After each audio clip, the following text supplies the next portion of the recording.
valuationpodcast.com, a podcast and video series about all things related to business and valuation. My name is Melissa Gragg, and I am a financial mediator and business valuation expert located in St. Louis. But today I'm speaking to Austin LaRoche. He's located in LA, Los Angeles, California, where we probably all want to be.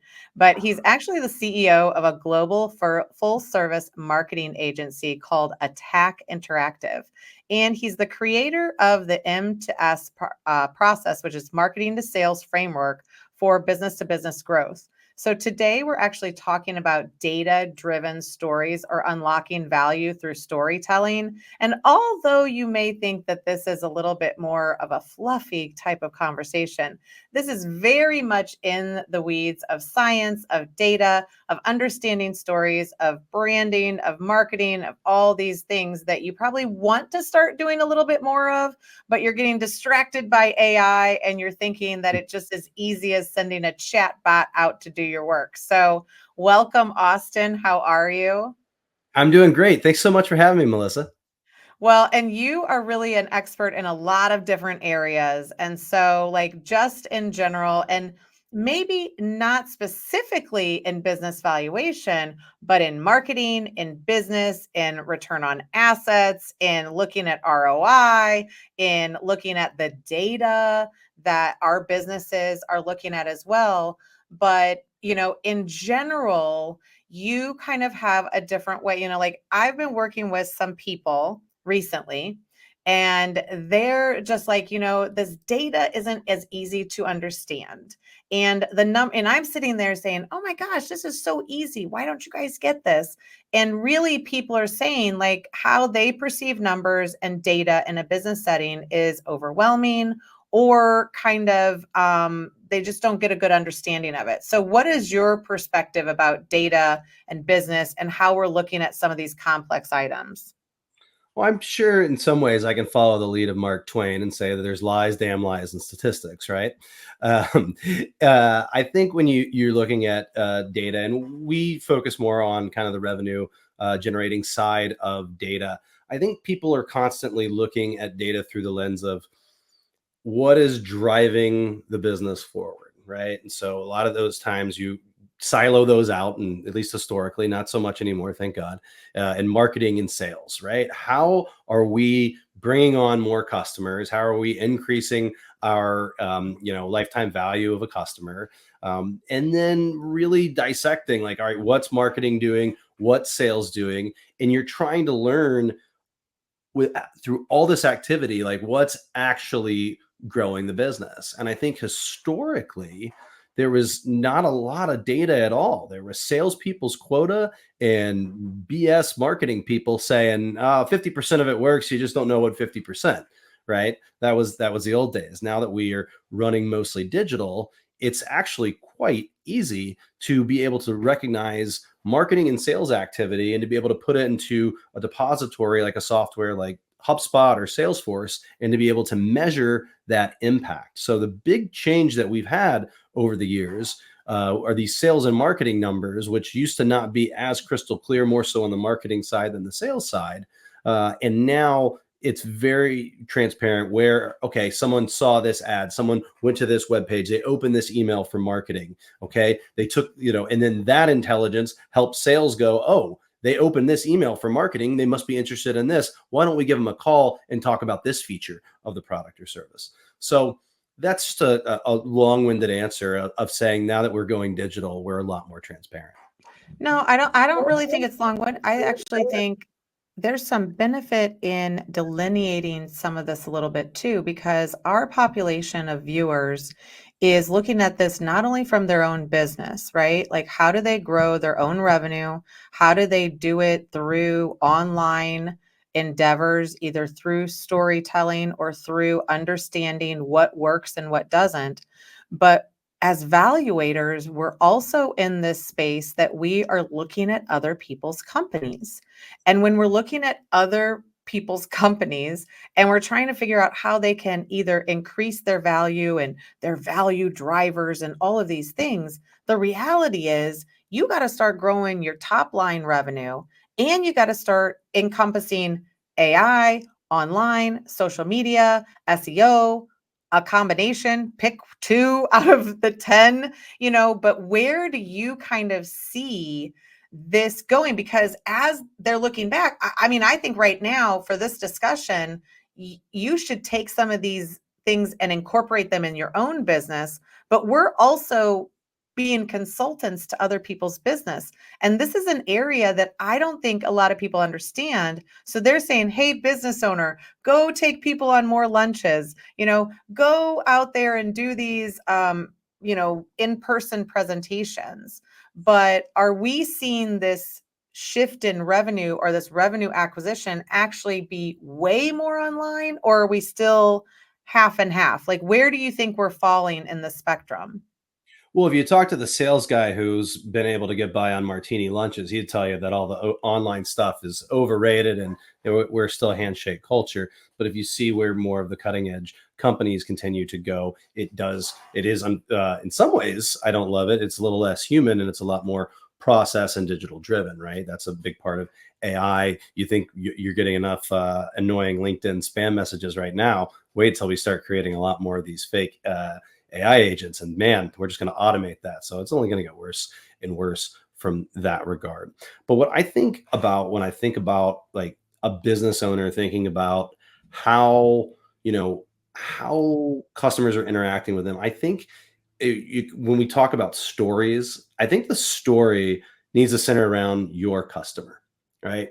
And you need to create data points around this customer because they have a story of when they were a person who had a problem that maybe you could solve and they were shopping for people like you and your competitors and they had a change that they wanted and they went through some sort of process and they eventually chose you, and then if you did a good job, maybe they chose to go up a level, maybe they chose to spend more with you. And there's a bunch of different customers and that every company has, but along that journey, what data points were being tracked? How are we tracking marketing's ability to bring them into the funnel? How are we tracking sales ability to get them to move through the pipeline? And then how are we tracking our customer success team and their ability to upsell or increase the engagement? And I think that is where, as these revenue, as we talk about these different revenue drivers, I think one of the keys is like figuring out at each of these stages, like what is a baseline benchmark KPI that you can attach to them. And then that way you're kind of using data and storytelling that through the lens of the story of your customer to be able to understand what it currently looks like and then ideally what it's going to look like in the future.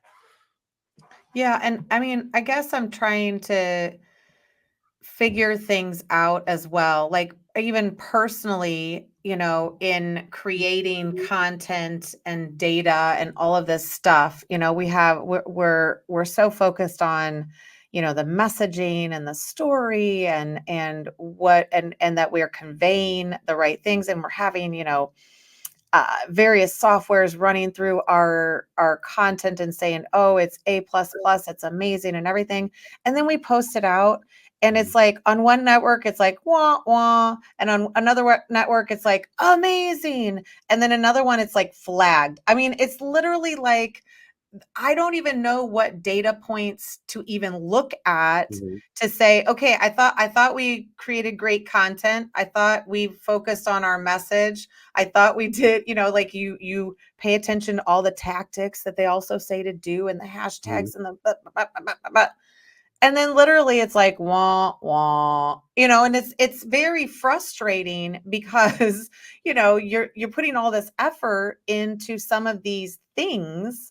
And what should I be looking at? Should I be like, how do I correlate? Because people are like, well, have you gotten a client off of TikTok? And I was like, yes, I have, but that's only because they made it through the entire pipeline, and I think what you're talking about is a lot of this, but like, how do I get out of the weeds? Like, I'm looking at all these things and it's whatever shiny penny is distracting me. Where should I really be focused from a data standpoint at this point? Right. Let's start with purpose. Okay. What is the purpose of a piece of content?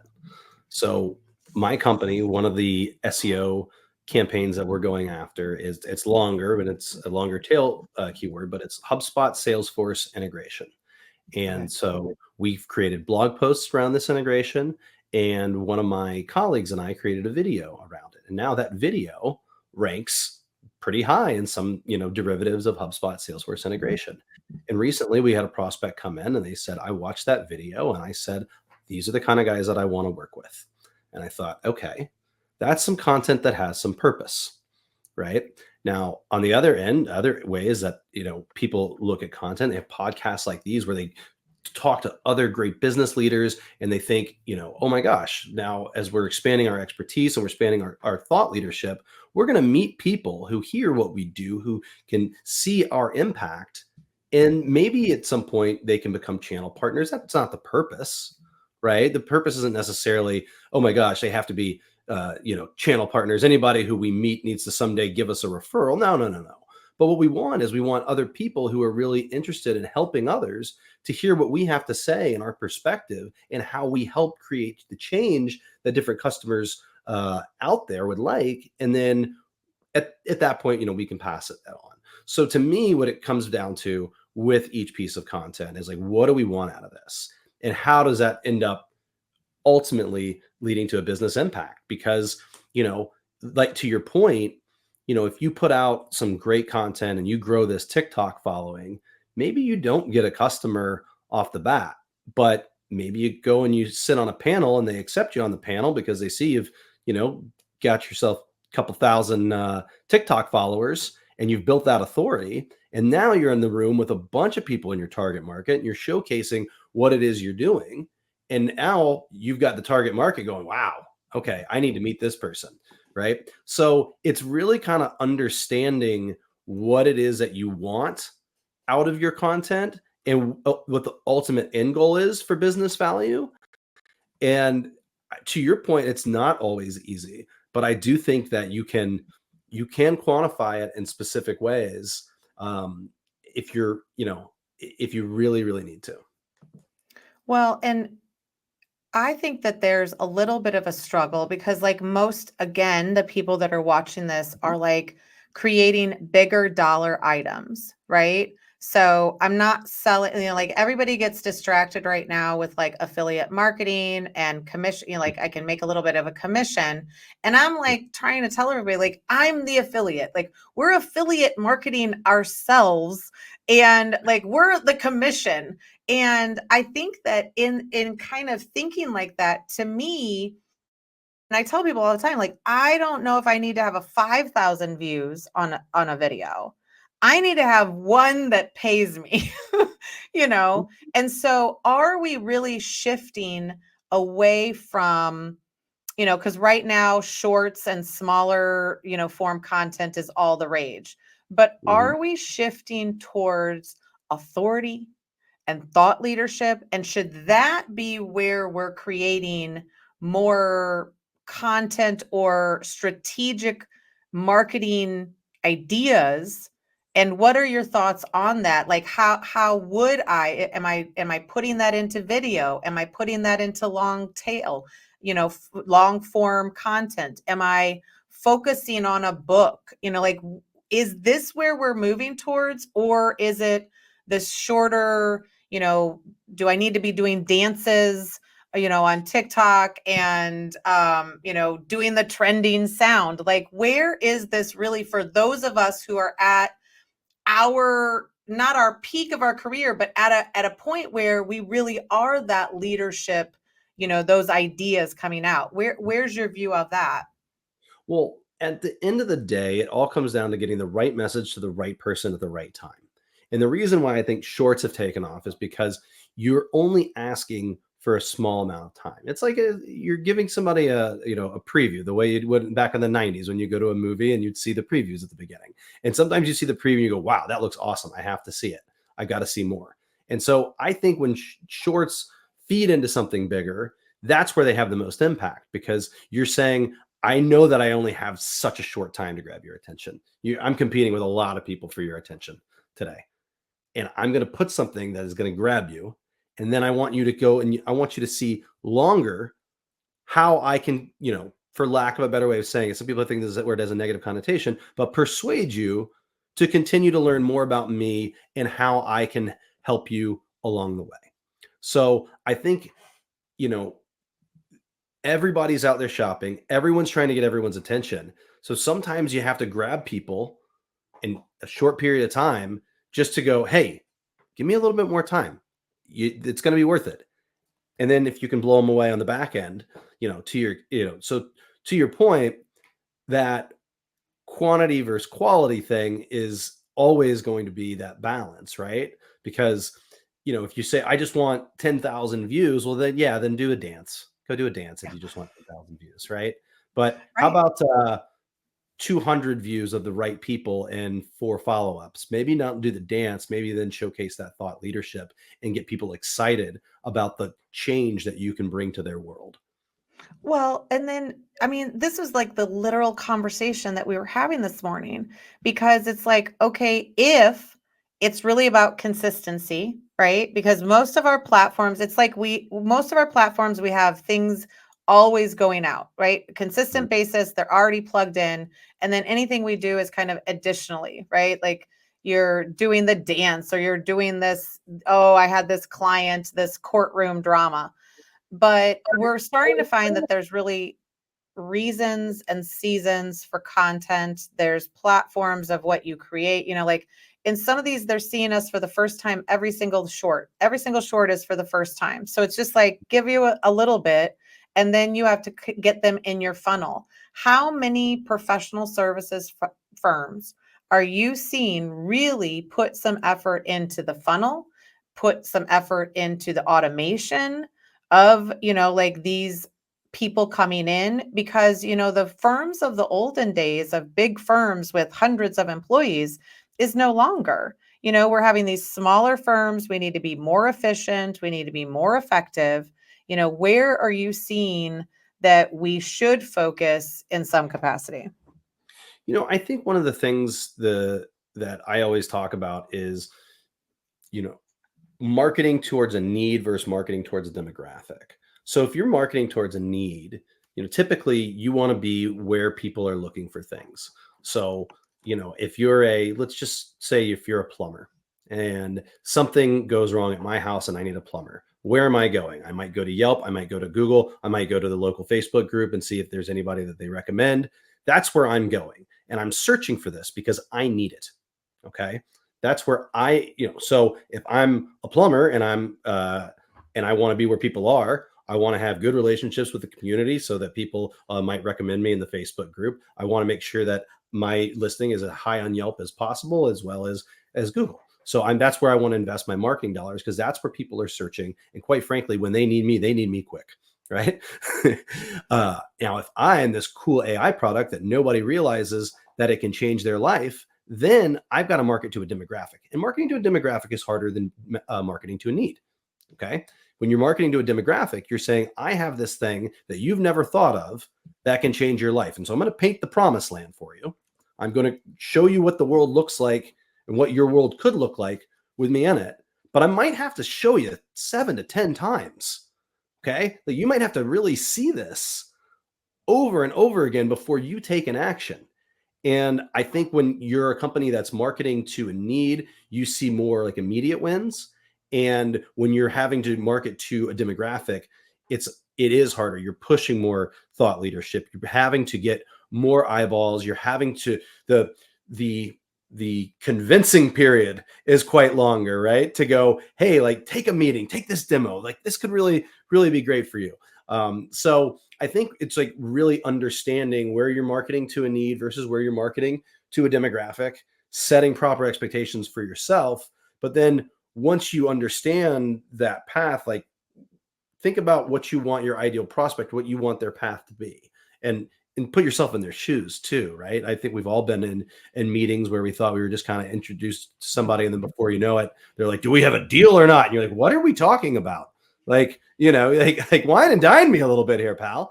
So, it's just kind of understanding your business, your funnel, and then how to market to a need, but also how to market to the demographic as well. Well, and I think that, maybe you're really hitting on some things that are interesting because, like me, I have 20 plus years of experience.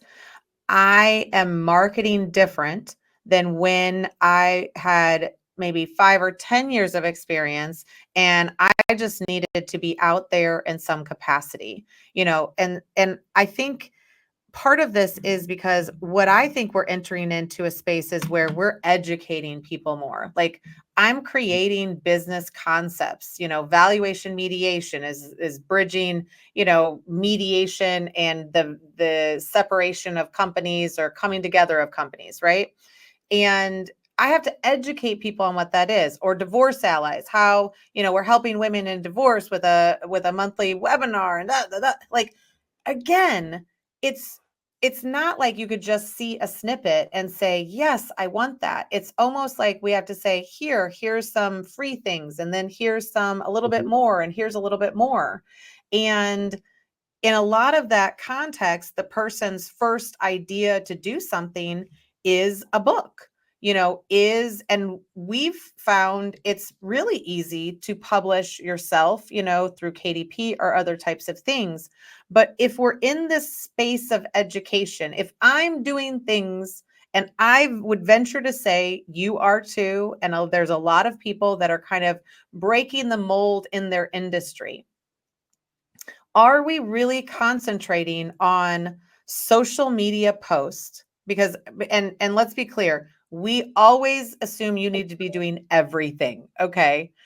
But if I'm in this more like thought leadership and, I have a different way of doing things and I need to educate you a little bit, what is the trajectory for something like that? Like, am I getting distracted by social media? Should I really be in YouTube? Should I be creating series or content? Like blogs. I mean, you're talking about blogs. So I'm like, okay, is it long form? Jump pages and landing pages? Is it free workshops? Is it free? Is it what? Like what are you seeing in the professional space, right? Because we're not talking about products and one, like these easy things. Like we're selling $5,000, $10,000, $20,000 packages of consulting. And it's a new kind of and I know you need it, but how do I get into that space? And what are some of your suggestions of how I tell that story? Because I might not have a huge audience, right? Mhm. I might need to focus on the story, or I don't know where to focus. So one of the things I've noticed that a lot of thought leaders who are really good at what they do, they are able to build communities that essentially they can charge for, and so as they build this content, they're obviously going to give you a lot of try it before you buy it type content. They're going to show you who they are. They're going to establish their philosophy and some of their viewpoints, and you can pay for and read their book if you need to, if that's the right way. But then from there they recognize, like, okay, I want to talk to a bunch of people who have similar problems. I want them in the community, and I want to build this community.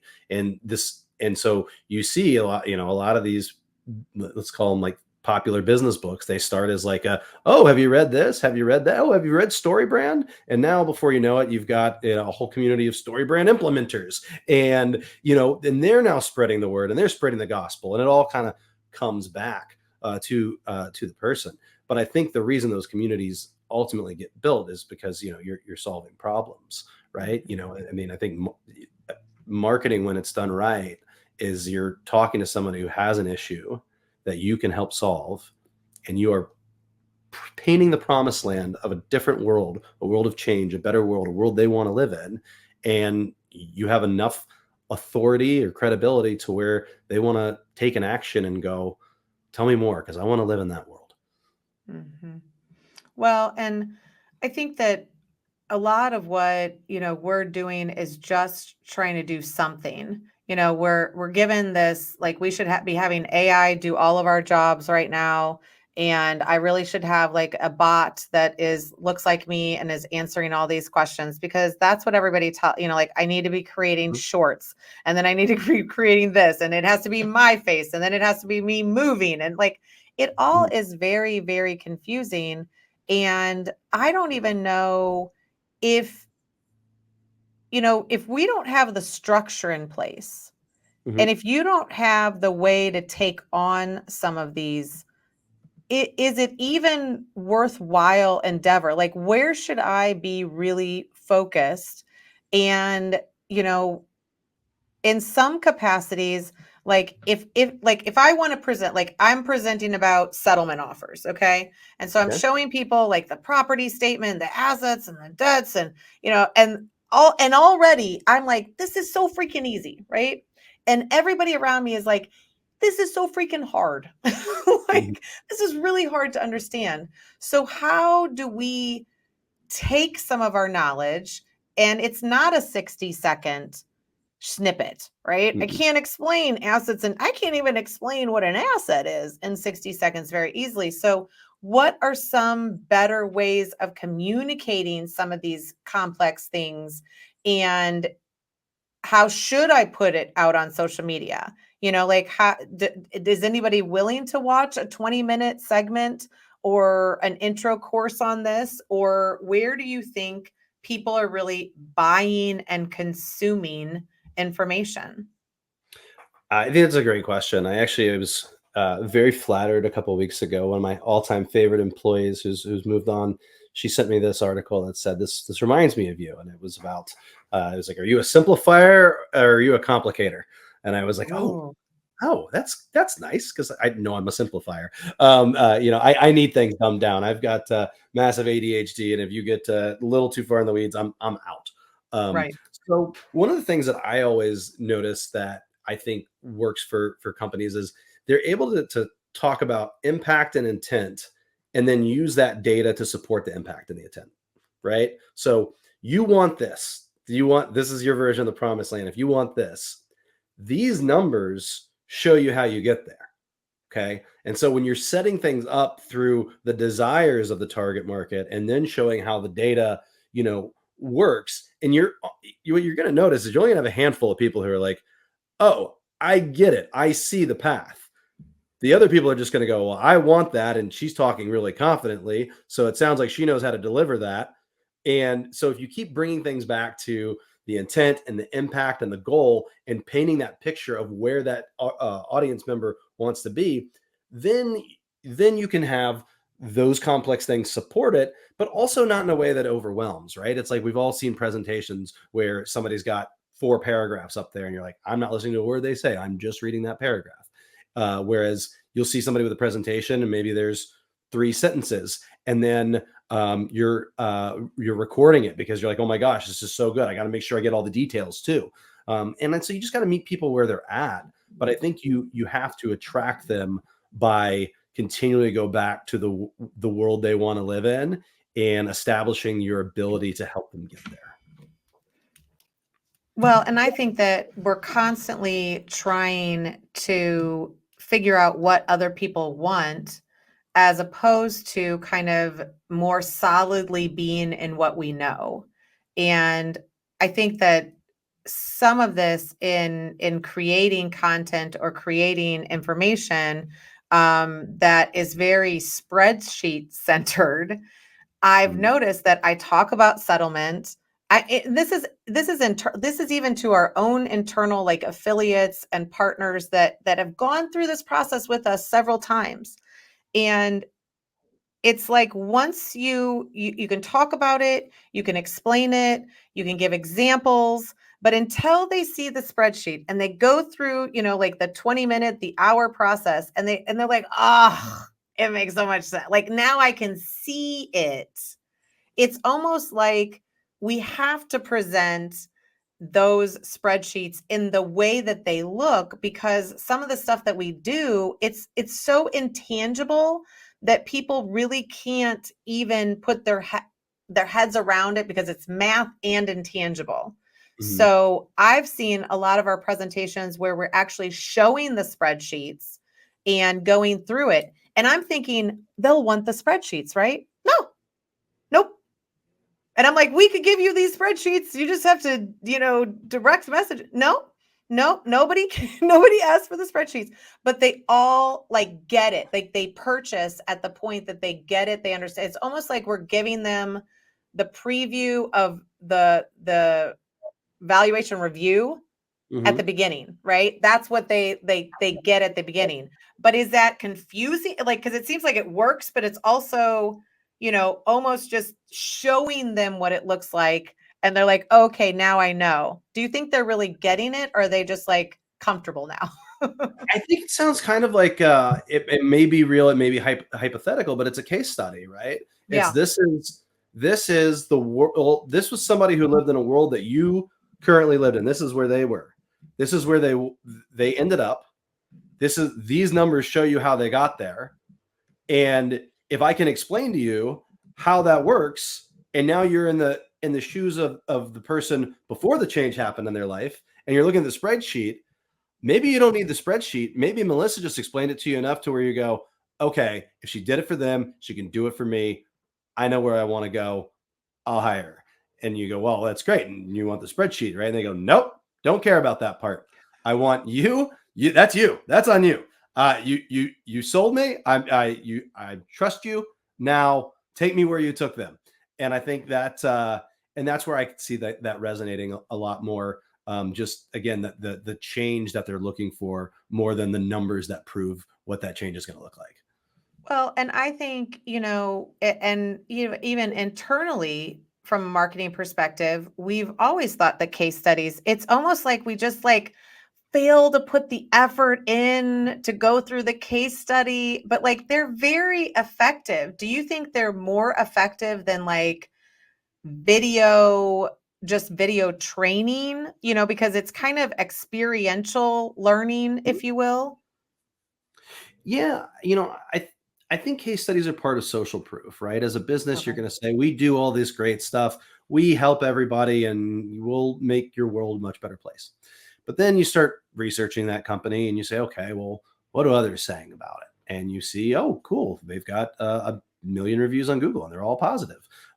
Okay, there's a company. Oh, that company looks like mine. Oh, I know that person. Oh, it looks like they started there. They went, oh, I should ping Rick, see what his experience was like. So I think it's just making people feel more comfortable in a world with so many options.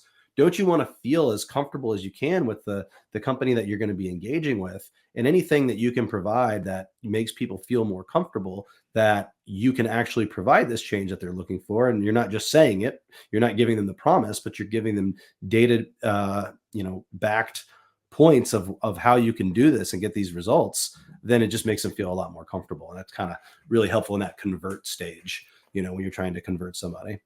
Okay, I'm gonna put you on. I feel like I've been putting you on the hot seat the whole time because we kind of So, deferred no, from all the questions. But it's I fine. Make it hotter. I know I love this. So I'm like, okay, testimonials versus case studies. What are your thoughts?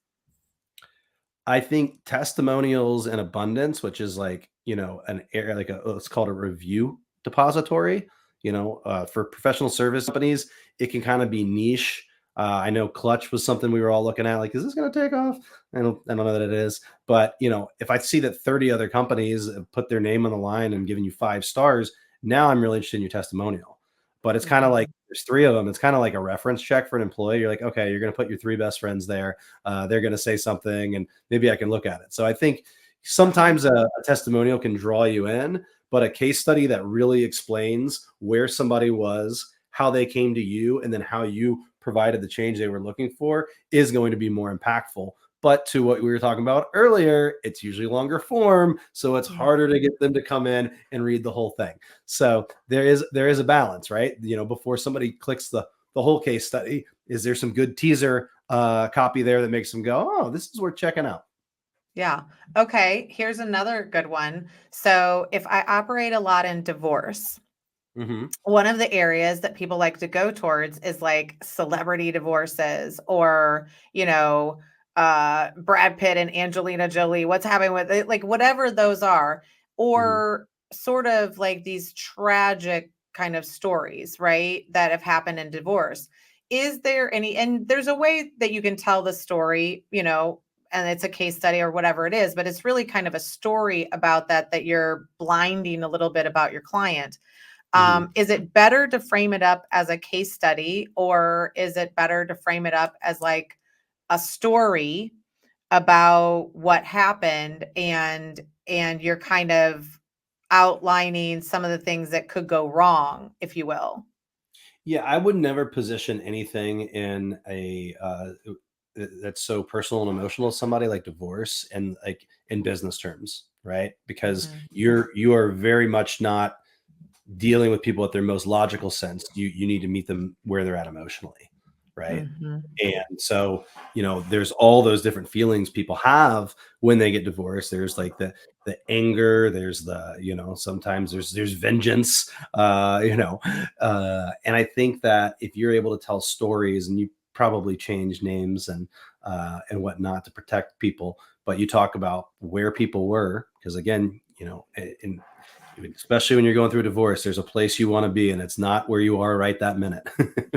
And Mhm. you want to see how somebody was once in the same the same hole that you feel like you're in, and then through the help of Melissa and her team, they were able to get you where you wanted to go, and now they're thriving, and they are just crushing it in life, and it ended up being the best thing that ever happened for them, because it's so hard to feel like that at the moment, right? So you got to tap Yeah. into that emotion. Yeah, I mean I think that makes a lot of sense. The flip side of where a lot of people that are in our space are in of selling companies, they're in very industry specific niches.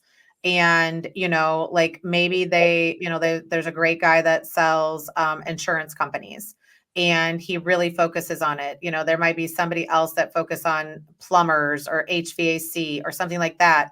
Like, do you see that if you're really niche, should you have everything about, your website, everything that you're talking about on your socials be about that niche topic at all times? Or do you need to have a personality too? So it's really funny that you asked that, because I feel like I'm in this conversation all the time. We are a full service agency. Historically, we're industry agnostic. We have some that I think we do a little bit more than others, and people will always ask about, as we're kind of going through exercises, continue to do better marketing ourselves. Do we need a niche down? It's very, very common, and I think some people love working in a niche, and it really fits the CEO. I'm not that person. My number one core value in life and in business is I see possibilities. The idea of being like the idea of just like staying in one niche or one industry is like the feeling of like me being chained to a wall, not being able to do all the things that I want to do for all the people that I want to be able to do it for. So I think that there's a lot of companies that do an excellent job of ingraining themselves in industries. We are this professional service company for this industry. We know it better than anybody else. We're at every event that we're going to be at, and you are going to see us and your use case, because we've seen it all, because this is our industry and we know it. And those people thrive when they lean in and they do that. Now, it doesn't mean the other people can't thrive either. We do a really good job and we keep things pretty open.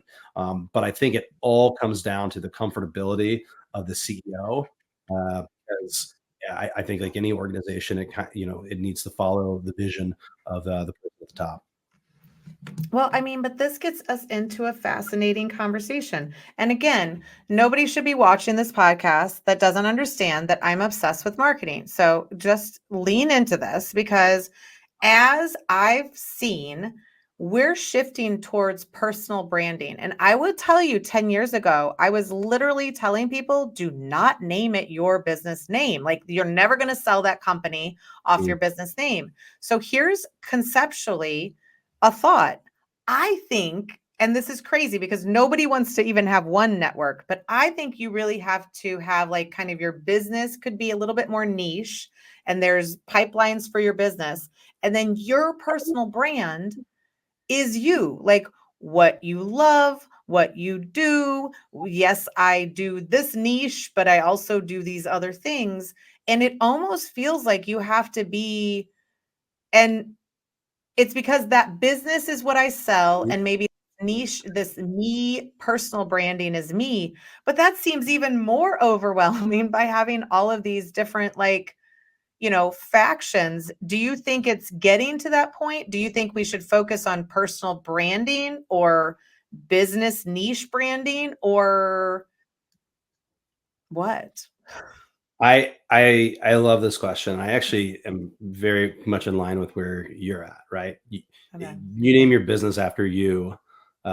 Okay, it's going to be a little harder to sell, but you can always build a business even if it has your name on it that does not revolve around you. But with the one thing, when you are, building a brand is that it opens so many more new doors. So if you've built a business that's working on its own and you're now build your personal brand, you can sell that business, but the buyer's not buying you. So the second you sell that business, you continue with that personal brand that you're allowed to write a book for, hopefully you don't negotiate terms where your thought leadership gets cut at the knees. Right. um, but I actually think it opens so many more doors so that you know beyond the business, it's thinking post sale in some ways, really. Mhm. uh, and then can open doors to either a future business or just you know uh, or if you use the personal brand, you sell the business, and your whole idea was to get out, you can stop filming videos on all these platforms and go and live on a beach and sip Mai Tais every day. Yeah. That's what you want. Yeah. Well, and I think that from an M&A or merger, investment banking perspective, it's hard to sell you as the brand, but I can continue on as melissagragg.com, but valuation mediation can be owned by somebody else, right? And I think if you start to delineate, and it might even make people more comfortable of having, like, I can be personal on this brand. Like, if you want to talk about what you eat in the morning, like, great, go for it. Like, I know my marketing team tells me to, a day in the life. You all are not prepared for what that looks like. Okay. Nobody really wants to know that. But when you're looking at this, I think that one thing that we did talk about, and I think it's important to kind of bring it full circle, is that, you know, we're looking at data, not only in the valuation, we're looking at data of how our metrics work. I think we're also ignoring a very powerful data, which is YouTube, Google, and SEO. And the reality is, if you think word of mouth is really happening because somebody remembers your freaking name and mentions it to that person at that meet and greet, that is incorrect. They probably said, "Hey, I know a person. I'm going to send it to you later." They go back, they Google, who was that? What was that girl's name? I can't remember it. And when they're Googling like business valuation, like, I think she did some mediation and maybe she was this, maybe her name was Michelle, whatever, right?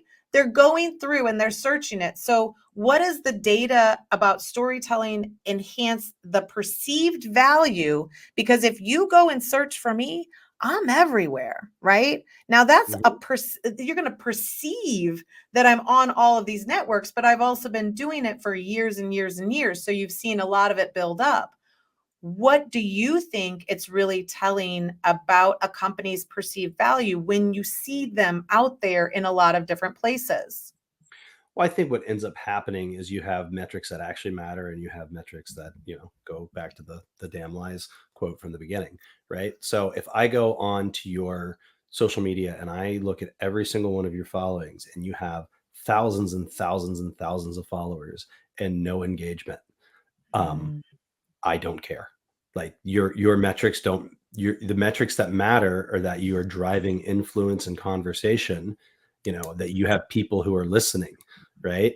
Because even the way that the social media platforms over the years they've made it so that so many less people will see your content unless you pay to have it boosted, and particularly for businesses and brands.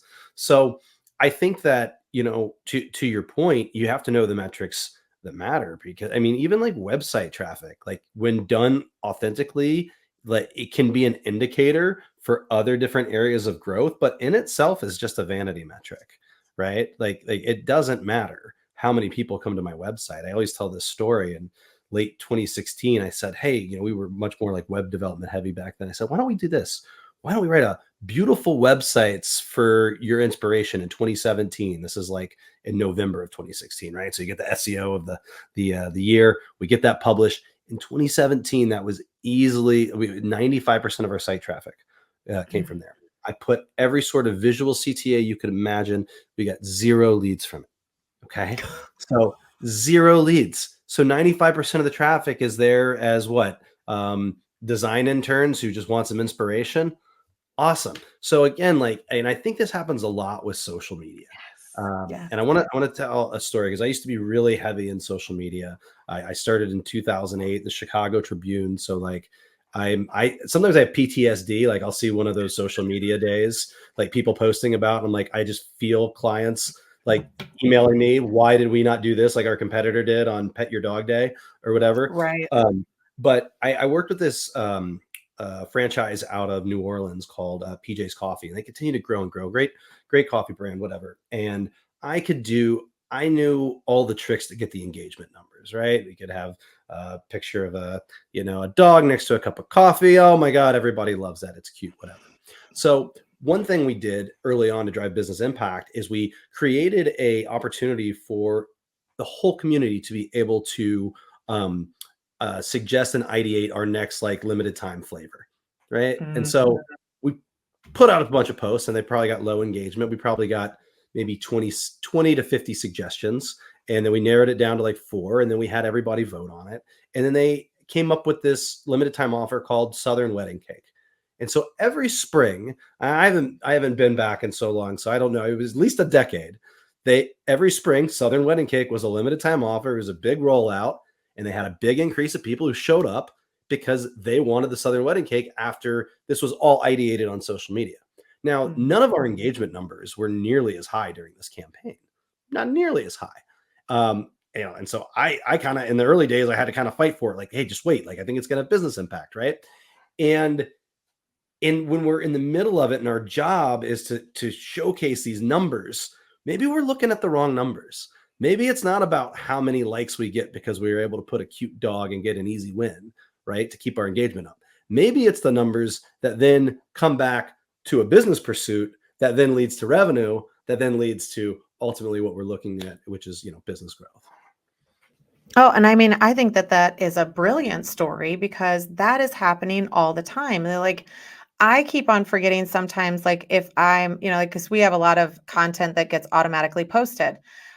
When I post actual things, right? I kind of forget, oh shoot, people might respond. And you're exactly right. Like in one of our posts, we got like a couple comments. One of the people had a very specific, thing. And I was like, oh, and like people are kind of shocked when I'm answering these like Mhm. long, complicated. I was like, I don't know, like 3 things. Sometimes it's a video, sometimes it's just a response.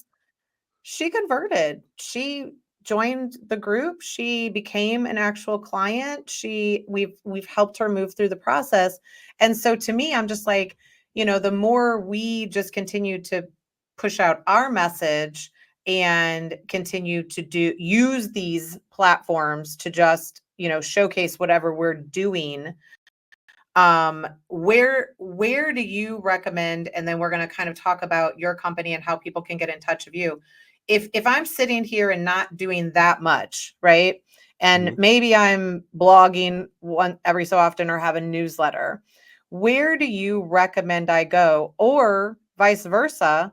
If I'm killing it out there, because some of these younger kids can just go make a couple posts and they're Mhm. like going bananas. Like, how do I start to capture or do something? Because if you get a lot of engagement and you don't have anything to sell, what's happening? Are we still selling these DIY products, these do it yourself and watch these videos, or are we having to be more interactive? Where is this future going and where should we kind of focus? I would focus all of my content on the most common problems my prospects face. Because if someone is going to ever hire you for anything, whether it's the plumber, the divorce attorney, or the valuation business, there is something that they want.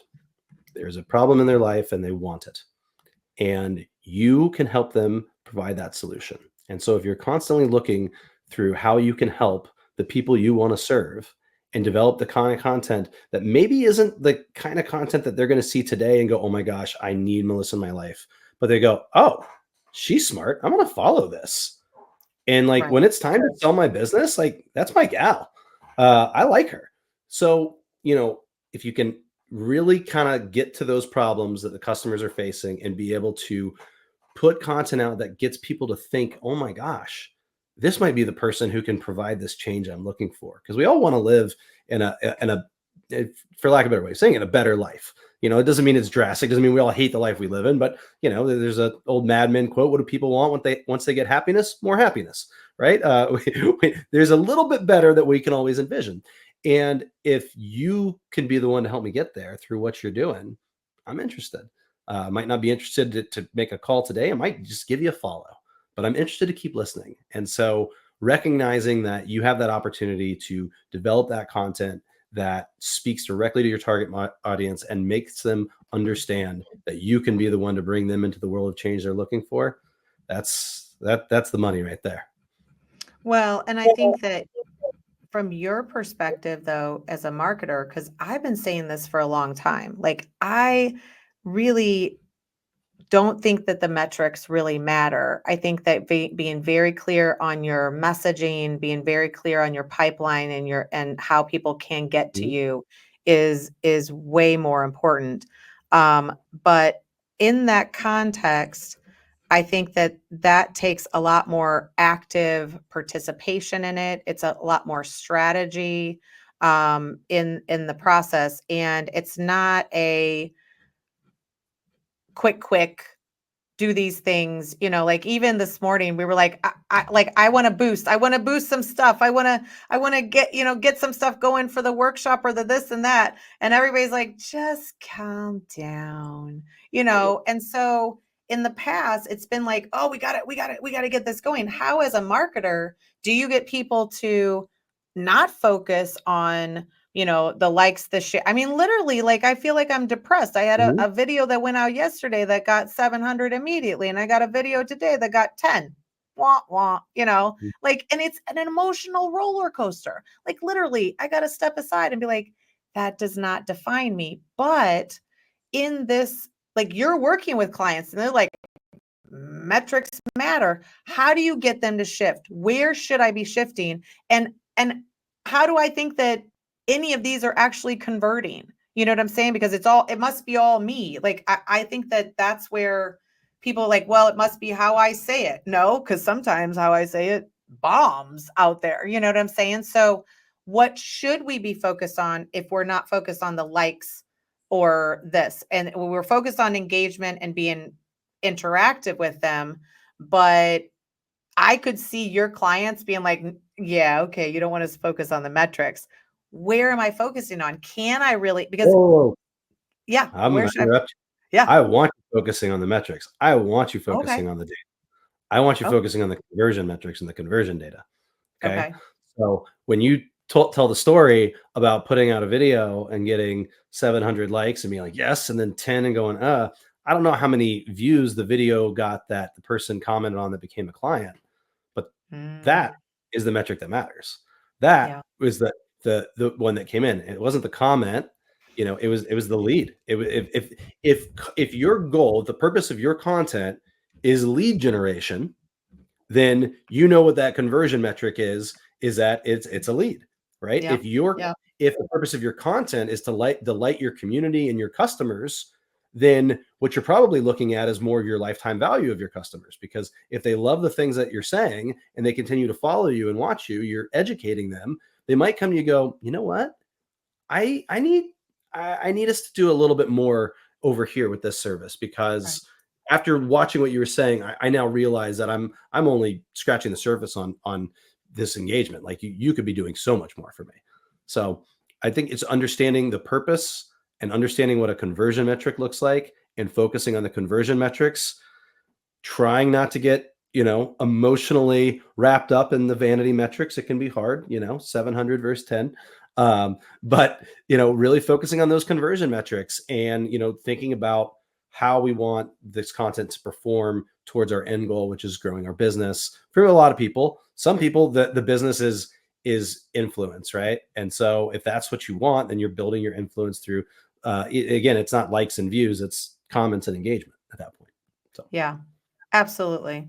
Yeah, I think that is a shift that people need to take. Now, one final question before we talk about your business, and maybe this leads into it, but what are some of the things that you would recommend us doing, or, different types of things? Because I think that where I'm at is, and I think I'm similar to a lot of people, is kind of moving towards more mechanized things, more, something maybe more centralized that not only I can use, but staff can use. And then we have offshores kind of help as well that we use in the marketing space. So, do you have tools that you think we should use in the marketing space or content creation that you think are really beneficial? I'm going to give you two tools. One is going to be really robust. I'm a big advocate for HubSpot. I think if you are able to connect all of your social media as well as different, SEO, all sorts of different marketing activity there, you're going to be able to automate marketing and sales as well as build reports that are going to show you granularly all the details that you're looking for. They'll help you get your customer intelligence and see which prospects are looking at which pages on your website, opening which emails that you're sending out. So I'm a big proponent of HubSpot. When it's built out the right way, can give you everything that you want. But because I'm the great simplifier, what I want you to do is I want you to take a piece of paper and I want you to write down the 7 to 12 metrics that you could look at every single week, and determine how that's going to impact your business. So maybe it's leads, maybe it's leads from TikTok, maybe it's customer upsells, whatever it takes. Some, just simple revenue. There's all sorts of different things that you can do. And then I put a weekly goal of what you want for each of them. And then every single week at the same time, you figure out what it is, put it in your calendar, go and you look at those numbers and identify if they're green, if you hit that goal, and if they're red, they didn't hit that goal. And if they didn't hit the goal that you're looking for, ask yourself, what can I do next week to turn this green? What do I have to do? So you're taking this very simple approach to data, but you're making sure that you're looking at the data every single week and that the data is dictating your actions. And I think if you can just utilize that simple tool, you're going to be focused on the metrics that actually matter. And you're going to look every single week at how you can turn that data into action. So those are my tools. That is stellar ending, Austin. That is amazing. Like, Anna, we're going to be doing that ASAP. Okay, that's brilliant. I love this. I'm already going to tell you, you're obviously coming back because I know of HubSpot. I think that I've always felt like I'm not big enough or ready for that, but I will tell you, we have so many accounts and so many things happening. It just seems like I don't even know if we would totally know what is working, but Mhm. we are definitely getting distracted by, I mean, we've even had one of our team members have a viral post that got like million, like, Mhm. it got her like 25,000 followers, 50,000, who knows how many, like, it was just amazing, right? And it's also like we can't capture it all. So I think that maybe looking more into some of these online resources and maybe you giving us, like, showing us what some of this looks like would be Do a it. visual kind of helpful thing. But I also want you to talk about ATAK Interactive and how people can reach out to you, because they're going to love this information, this conversation, because of course I did not ask any of the right questions, but I think that these are way more like actually what we're dealing with in our business. And Mhm. so tell us, like, how you're helping people. How would you work with some of these people and what can you provide? Great. So thanks so much for that. And I've really enjoyed the conversation as well. I know you guys have been nice enough to put website up, ATAK Interactive. You guys will see my name in the show notes as well as my LinkedIn and our YouTube. And, we'd love to have you connect either spot. But where I think, just to kind of explain what we do, is I think most B2B companies have some sort of revenue engine, right? It's marketing, it's sales, it's customer success. And within there, they organize it a certain way and technology's involved. And I feel like most people aren't necessarily happy with that revenue engine. And so we either help people rebuild the engine, optimize the engine, or just fill in gaps while it's currently running, whether that be through lead generation, automation, sales support, integrating different systems. But we're really looking at revenue operations and how we can enhance them for all of our customers at ATAK. And back to my IC possibilities, and we do that very broadly. We are not as niche down, so we are open to hearing how your revenue engine works and how we can help it hum a little bit better. Well, and I just want something very simple. I want passive revenue that's like 100 times my expenses on a monthly basis. So if you could just get me hooked up to whatever, like maybe like $1 million a month of passive income, you think we could work something out on the side that, we could just make videos and that happens? Yeah, $1 million passive income. Yeah, Let's do it. it's Let's not that do big it. of a deal, right? We'll team up. We'll be the $1 million passive income duo. It'll be Like, great. if that's where everybody wants to be, and I feel like if you don't do some of these things, you're never gonna get there. Like, really, like, that's my goal. Like, my goal is a $500,000 a month. And of course, it's not passive because, like, I'm gonna have to be active in it. But, like, I think that those were never like, we had goals of being like $500,000 firm, for a year in the Mhm. past. You know what I'm saying? Like, I think that the goals can be loftier. I just think you need some assistance to get there. So, Yeah, I would say if you can provide $500,000 a month in value to your community, I think you're going to get there. all right, I'm gonna go do that. Well, thank Awesome. you, Austin. We appreciate you, and we will definitely have you back to talk more about marketing. And if people have questions, I hope that they reach out or post wherever you see this video, and we'll certainly answer them in a future broadcast. So thanks again, and we'll talk to you soon. All right. Thanks, Melissa.